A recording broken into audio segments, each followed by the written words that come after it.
Hello अस्सलाम वालेकुम my YouTube family. I hope so कि सब खैरियत से होंगे।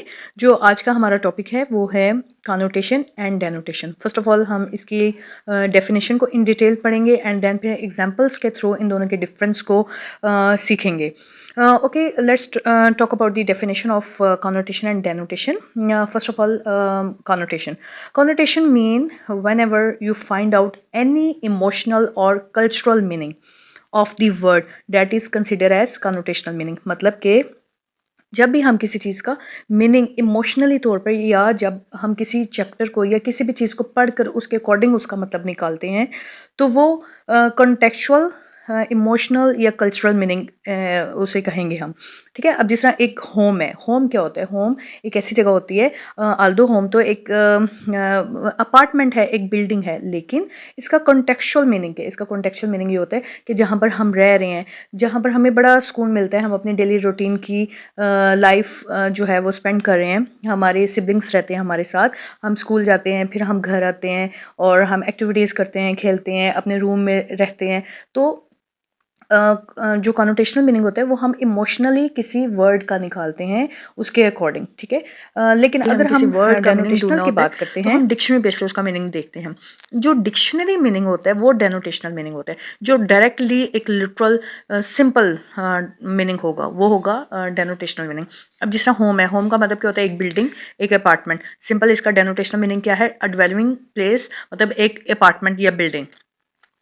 आपने पिछली पिक्चर में भी देखी इसकी एग्जांपल। अगेन यहाँ पर हमारे पास होम की दो पिक्चर्स हैं। यहाँ पर आप देख सकते हैं, इसे हम होम कहते हैं और यहाँ पर जो है पिक्चर वो है हाउस।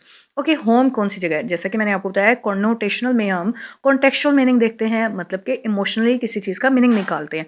तो होम तो वो जगह होती है जहाँ पर हमें सुकून होता है, हमें कंफर्ट होता है, हम एक दूसरे से प्यार करते हैं, हम एक जगह पे रहते हैं, अपनी शेयरिंग करते हैं, एक दूसरे का ख्याल रखते हैं। एक ऐसी जगह जहाँ पर हम सब मिल-जुल कर रहते हैं। लेकिन अगर हम डेनोटेशनल मीनिंग देखें होम का या हाउस का, तो वो क्या है? एक बिल्डिंग। एक बिल्डिंग है जहाँ पर ह्यूमन बीइंग्स रहते हैं। सिंपली डेनो डिक्शनरी मीनिंग के मुताबिक एक ऐसी जगह जहाँ पर लोग रहते हैं, एक स्ट्रक्चर है। अब इसी तरह मैं आपको एक एग्जांपल देती हूँ। Apple of whose eye. Apple of whose eye, अब अगर हम इसका, ये एक मुहावरा है, ठीक है?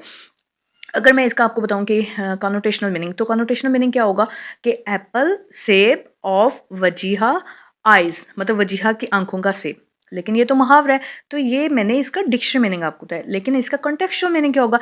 एप्पल ऑफ वजीज आई, मतलब वजीहा की आंखों का तारा।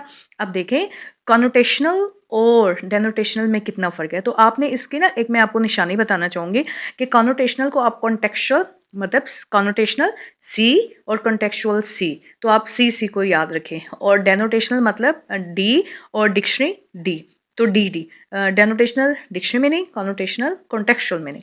ठीक है, तो it would be very easy for you to understand the concept. हमने होम एंड हाउस को डिस्कस किया था। Now I am having multiple examples of connotational and denotational. Okay, it's raining cats and dogs. अब देखिए, अगर हम इसका कनोटेशनल meaning देखें तो कनोटेशनल के अकॉर्डिंग तो ये है कि बिल्लियाँ और कुत्ते, बारिश है।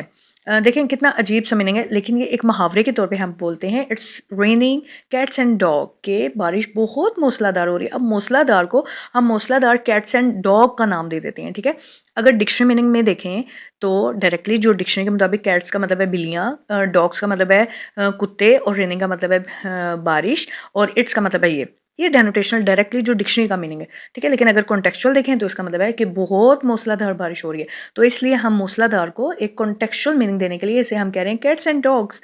ओके, लेकिन अब हम बात करते हैं I could eat a horse. ये सेकंड एग्जांपल है। ठीक है, कि मैं घोड़े को खा लूँगा। तो ये एक्चुअली एक घोड़े को इंसान कैसे खा सकता है, लेकिन उस चीज़ की शिद्दत को बताने के लिए कि वो बहुत भूखा है, तो वो एक मुहावरा बोल रहा है। ठीक है, I could eat a horse, कि मैं हॉर्स भी खा लूँगा, मैं इतना भूखा हूँ। अब यहाँ पर अगर हम कॉनोटेशनल मतलब कॉन्टेक्चुअल इमोशनल मीनिंग निकालें तो वो ये बता रहा है कि उसे बहुत भूख लगी हुई है।